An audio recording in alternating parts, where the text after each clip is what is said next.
I became a fan, and he's just so much better than what he appears to be. Look what he looks. You know what? We'll wait. So I was 16 and I come in the adult division. I was 100 kilos. That's how it started, and we've been doing great. Rico is a fighting man. That's all he ever knows. He's been doing it from being a baby. He's very highly driven. He's a good listener. You know, you rely on your team. The team is me and Dennis. Dennis Kroil's gym in Super Pro. He's Evenberger. So we're there.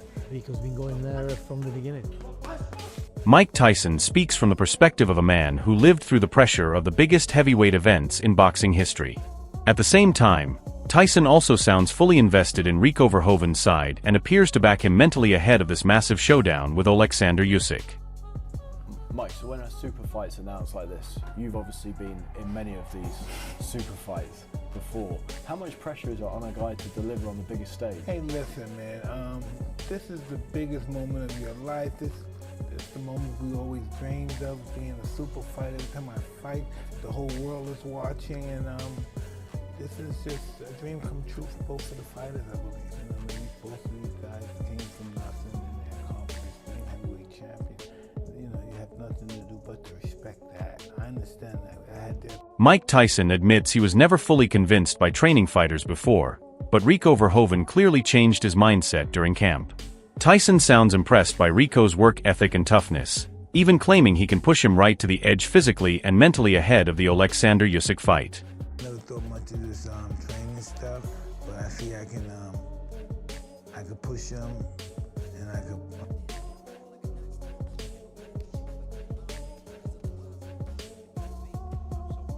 He's not used to. I'm a kickboxer. Two worlds are colliding. This is a serious physical monster. This is a guy who's one of the greatest kickboxers of all time. Tony Bellew makes it clear that Rico Verhoeven is extremely dangerous inside a kickboxing environment, but he also believes boxing is a completely different world once Oleksandr Usyk settles into rhythm. Bellew sounds convinced that Usyk's ring IQ and ability to adapt over rounds could slowly turn this fight into a very difficult night for Rico. With him. If this was a kickboxing match, I'm trying to tell you, Alexander's in an awful lot of trouble. Do not take a kick off him.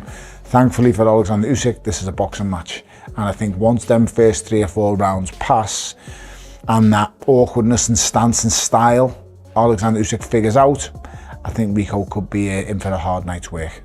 I mean, someone's saying it could change boxing forever if he wins, Rico. How does Rico go about trying to solve that puzzle of Usyk? Be the greatest shock boxing's ever seen.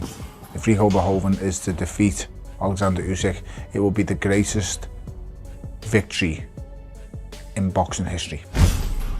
Listen, when I was young, I too using kickboxing, boxing, but I like. Nobody told me that. I like, but not like this. Yeah, the crazy man, you know, the legs. Maybe he throws a high kick. Yeah, but I like kick and legs on street. Oof, yeah, low kick, Magiri. That's nice. Yeah, we training when I. But then my coach, it's not kickboxing coach, it's like a jiu-jitsu, you know, wrestling, boxing is one coach, but another sport is like a crazy man. But then I look for a good coach. It's my first coach, Lapin, Sergey, yes, it's, good. My father said, hey, try boxing. I say, okay. And here you are. Huh? And here you are. You tried it and you've done well. Yeah. Mike Tyson appears to be sharing technical guidance with Rico Verhoeven on how to approach Oleksandr Usyk, focusing on adjustments, timing, and pressure strategies. The moment suggests Tyson is actively involved in Rico's preparation against Usyk's elite-level boxing skill set.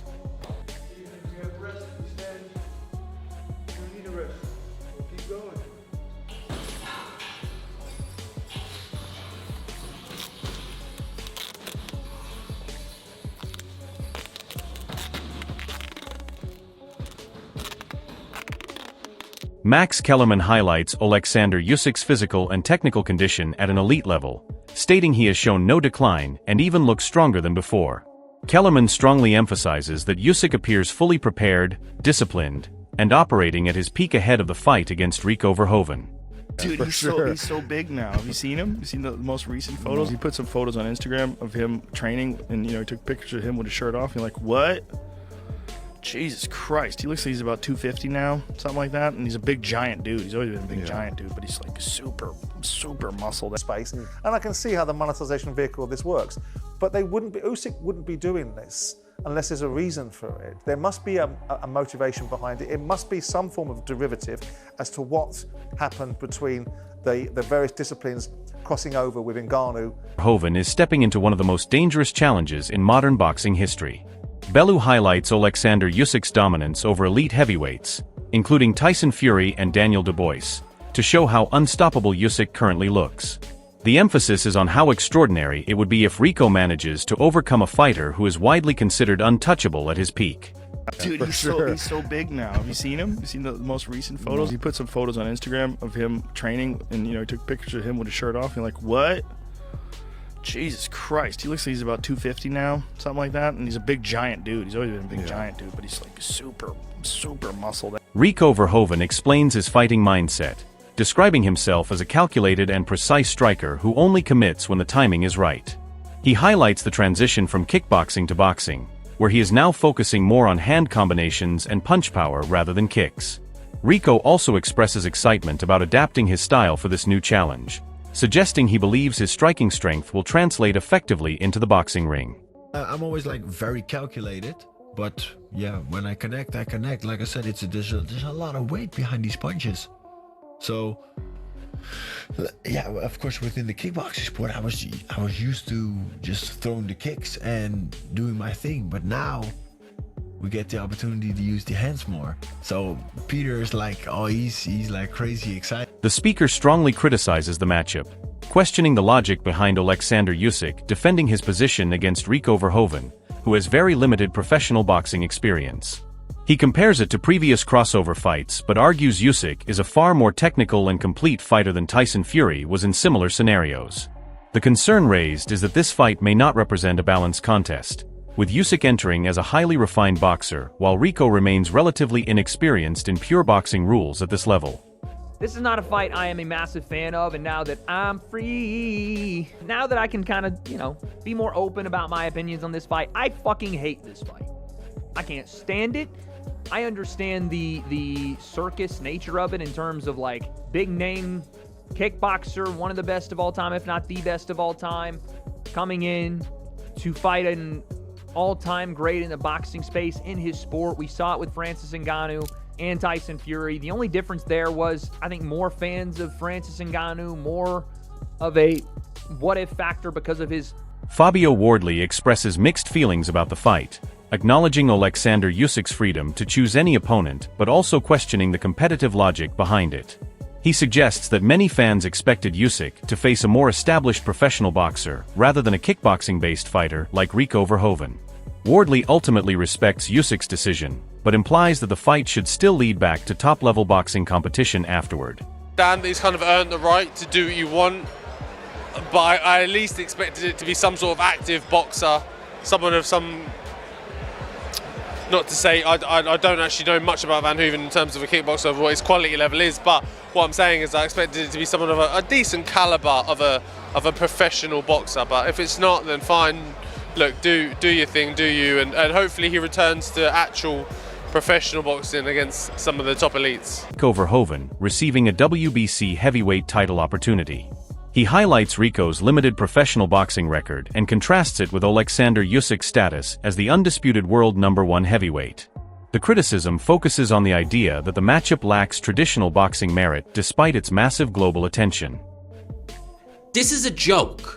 This is nothing but a gimmick fight, and it's even more shameless considering the fact, one, it's on pay-per-view, and two, it's for the WBC Heavyweight Championship of the world. Does Rico Verhoeven, with his one win over a decade ago against the guy who was 0-5, deserve a world title shot? Answers on a postcard. Can you play the recorder? No. That's the answer. This is shocking. Shocking stuff from Oleksandr Usyk. This is Oleksandr Usyk picking money over legacy. Peter Fury explains that this fight comes from mutual willingness, stating that both Oleksandr Usyk and Rico Verhoeven actively wanted the matchup to happen. He describes them as ultimate fighting men, suggesting that at the highest level of combat sports, challenges like this naturally come together without difficulty. Fury also emphasizes the simplicity of making such crossover fights when both competitors are confident and willing to test themselves against elite opposition from different combat backgrounds. Rico wanted the fight, Usyk wanted it. They said both ultimate fighting men, aren't they? So fights like this are not going to be hard to make. Dave Allen shares a personal perspective, acknowledging Rico Verhoeven's talent as one of the greatest kickboxers of all time while still questioning his place in elite heavyweight boxing. He admits Rico has boxing ability, but insists it does not justify a fight against the best heavyweight in the world. Allen strongly labels the matchup as a mismatch, suggesting it would be more suitable as an exhibition rather than a competitive world-level contest. So that's where the decision came from like, I think, we did it all within glory. Okay, you had conquered the mountain multiple times, you fought them all, you beat them all. I can understand the desire to want something new. And so shortly thereafter, we start to hear, at least for me, the order was, all right, I remember finding out that you left on my way to the Jake's own status in kickboxing as a long-reigning elite champion. He recognizes Usyk as a technically superior and dominant force in his sport, expressing admiration for his achievements. Rico frames this potential fight as a personal challenge and the ultimate achievement, describing it as the cherry on the cake of his combat sports journey. He wears down a little bit, but those early rounds, you've got to be very, very careful. For me, Tyson being out of the ring as long as he has, you go, that's a relatively dangerous opponent to come back to. Yeah, I think Matt Miller's dangerous. I would describe him as dangerous. I wouldn't describe him as a world-class heavyweight. Yeah. He's dangerous. He's perfect for Tyson. Tyson Fury from 2 or 3 years ago. Ade Oladipo highlights Rico Verhoeven's legacy in kickboxing, describing his rise from being called the prince to the king of the sport. He emphasizes Rico's long-term dominance and high-level striking ability, while also noting that his boxing hands are respectable but not his primary identity. The focus is on Rico's reputation as an elite kickboxer transitioning into a completely different combat environment against Oleksandr Usyk. Oleksandr Usyk steps in and will take on one of the greatest kickboxers of all time. I'm actually quite a big kickboxing fan, so I know quite a lot about him. I've watched a few of his fights over the years. They used to call him the Prince of Kickboxing, then he elevated to the King of Kickboxing. I mean, he's a very, very, very good kickboxer who's got decent hands, I can't lie to you. Oleksandr Usyk describes the fight as a serious challenge, acknowledging Rico Verhoeven as a dangerous and highly respected kickboxing champion. He recognizes the magnitude of the event, but makes it clear that for him, it is fully serious competition rather than entertainment. Usyk emphasizes his disciplined training approach and strategic preparation, showing that he is treating the matchup with complete focus and intensity.